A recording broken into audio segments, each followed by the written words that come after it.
They get in there and run everybody out of the country, and I don't care what happens to anybody that's protesting. Discernment, people. Discernment. Yes. Tons of children that, were unaccounted for over the border. But it's still going on. You still have the ICE raids, you still have protests, for he is a servant of God, an avenger who carries out God's wrath on the wrongdoer. Especially the apostles would just come and go wherever they wanted to. Hello, everybody. We're back. Yeah, it's been a minute. But I hope a lot of people out there have been watching the videos and understanding where a lot of those people are coming from. Near cult survivors, scam survivors, whatever you want to call it. Yeah. But we're getting back into some of our other topics now.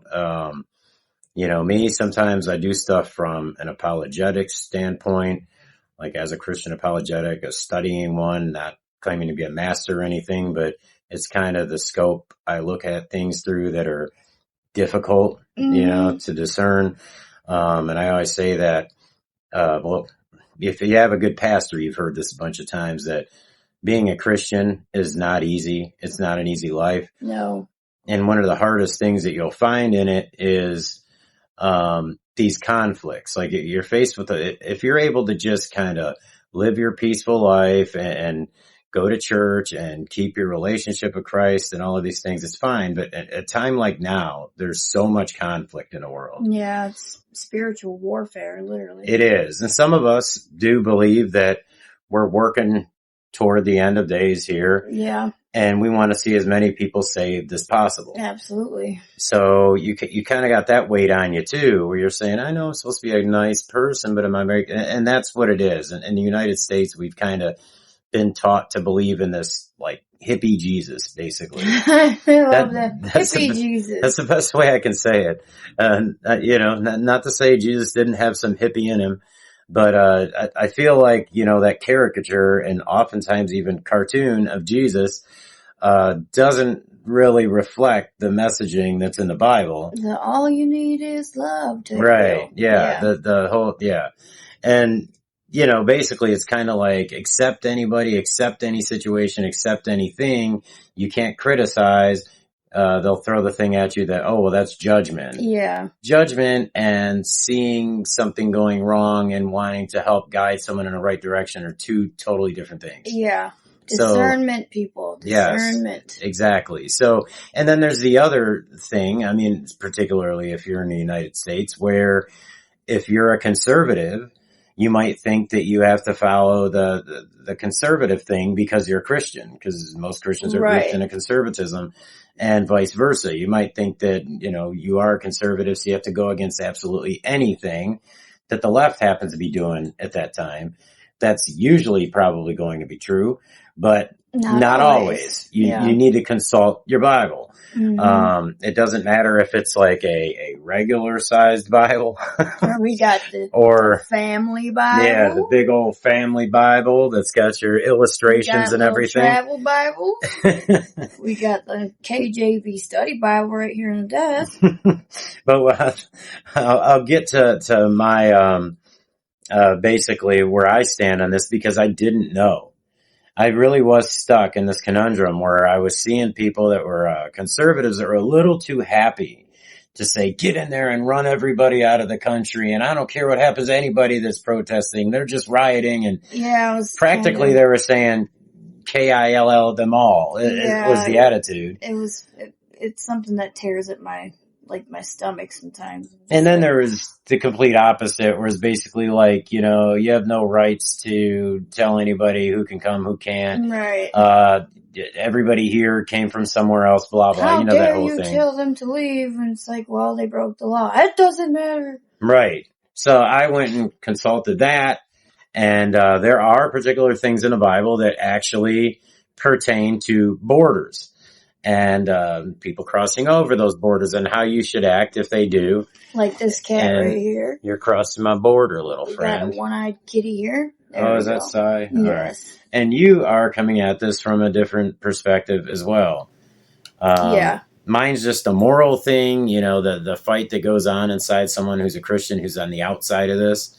Yours is more a just real life consequence thing. It is. It is. Working in the anti-trafficking world, it is. There's weight on both sides of this that I have to pay particular attention to. That are really affected, like they're affecting people every day, us and just victims. It's a lot. It's a lot.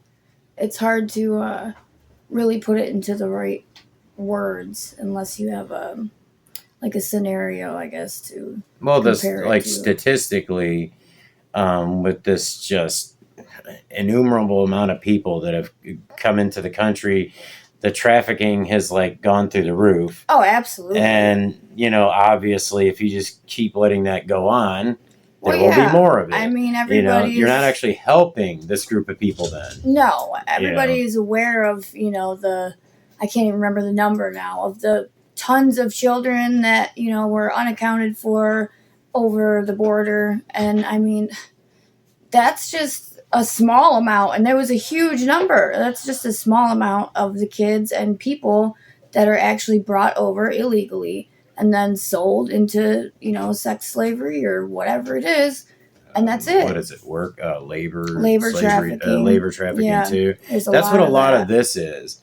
And one thing I wanted to point out, just so people know, this doesn't really, I don't know, play into either side of this for me.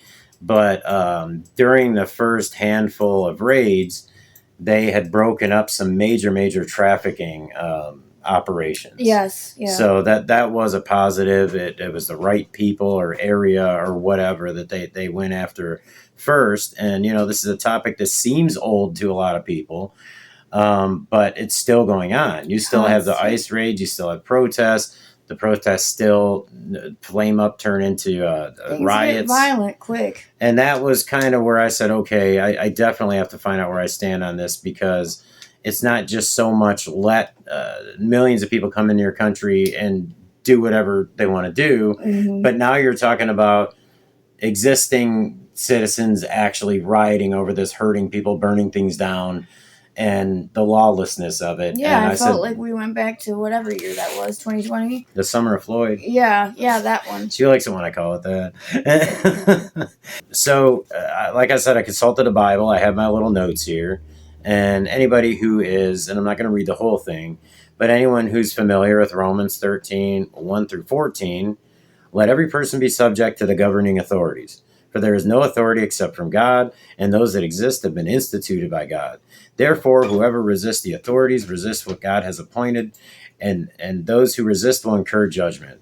For rulers are not a terror to good conduct, but to bad. Would you have no fear of the one who is in authority? Then do what is good, and you will receive his approval, for he is God's servant for your good. But if you do wrong, be afraid, for he does not bear the sword in vain. For he is the servant of God, an avenger who carries out God's wrath on the wrongdoer.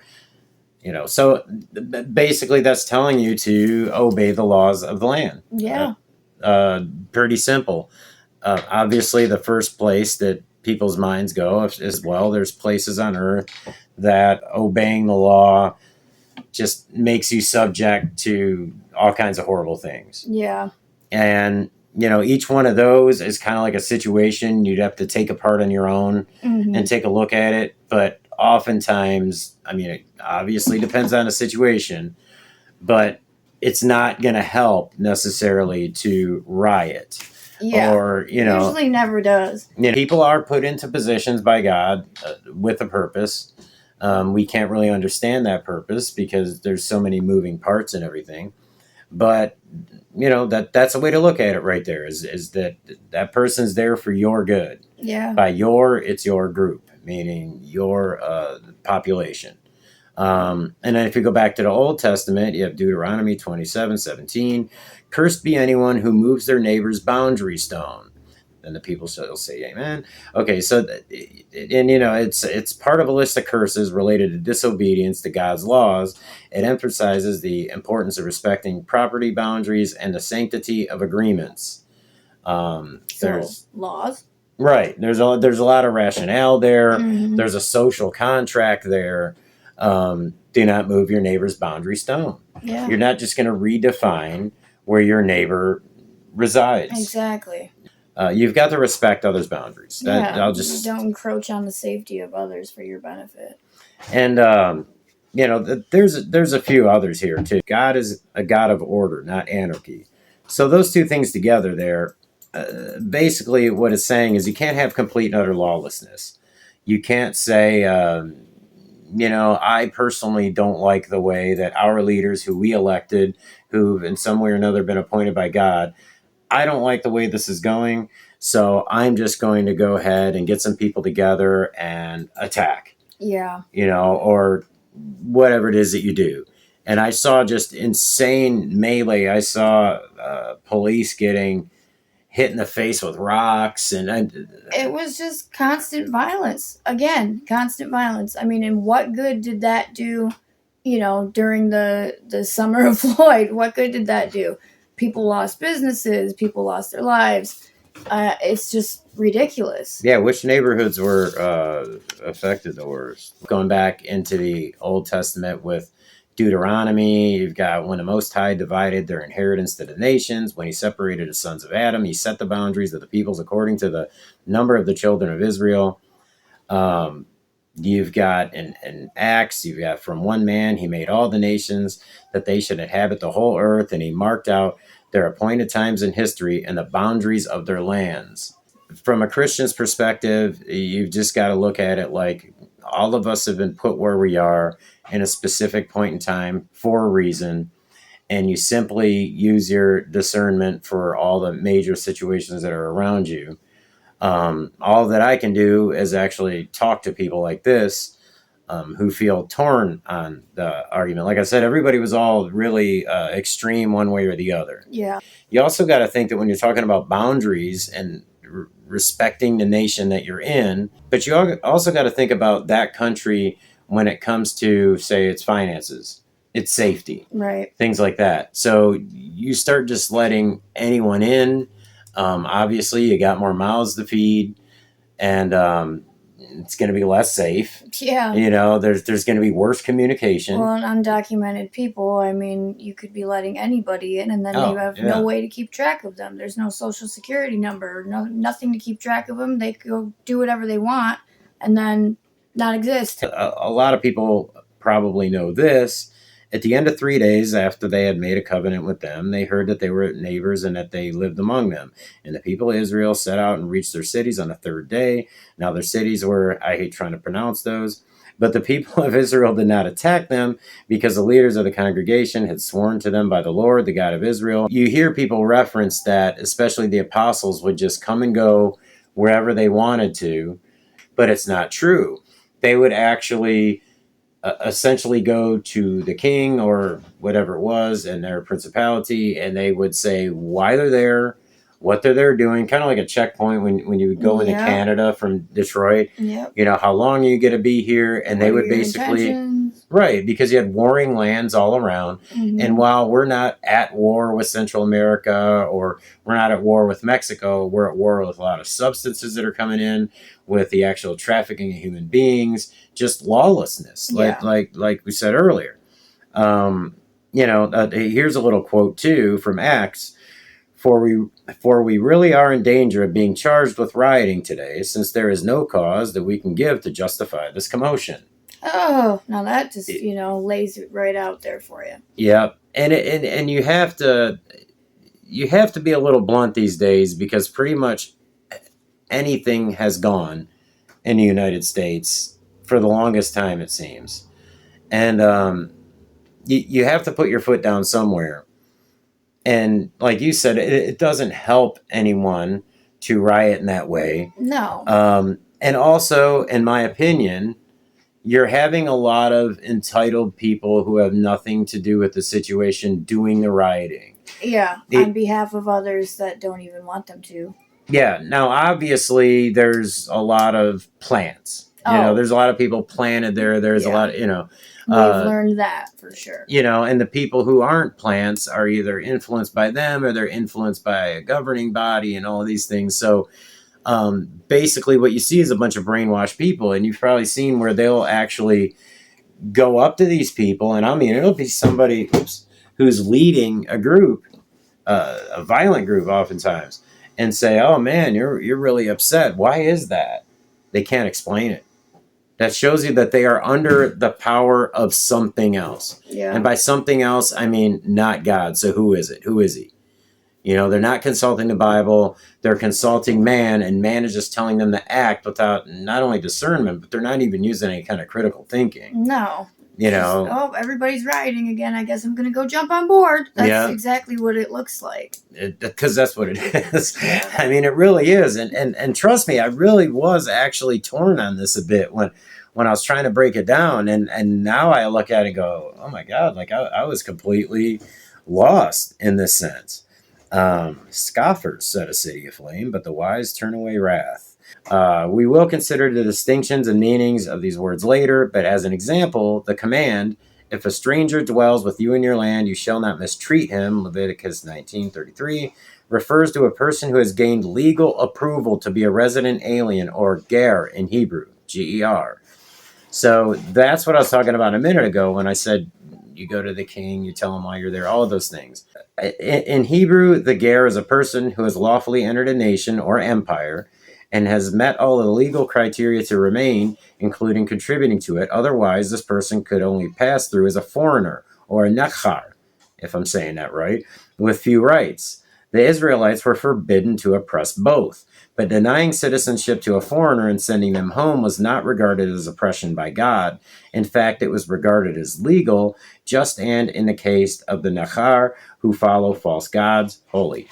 So I read all that as a way to say that the next time a Christian, someone who practices Judaism, even somebody who's just starting to get into the faith and says, you know, the political party, your people back, or, you know, your people or your church, I heard all of them are against, you know, just letting people live freely, or they want to just throw people from a land they've been living in with their children and all that. Kind of always use the children. Tear the children away from the parents.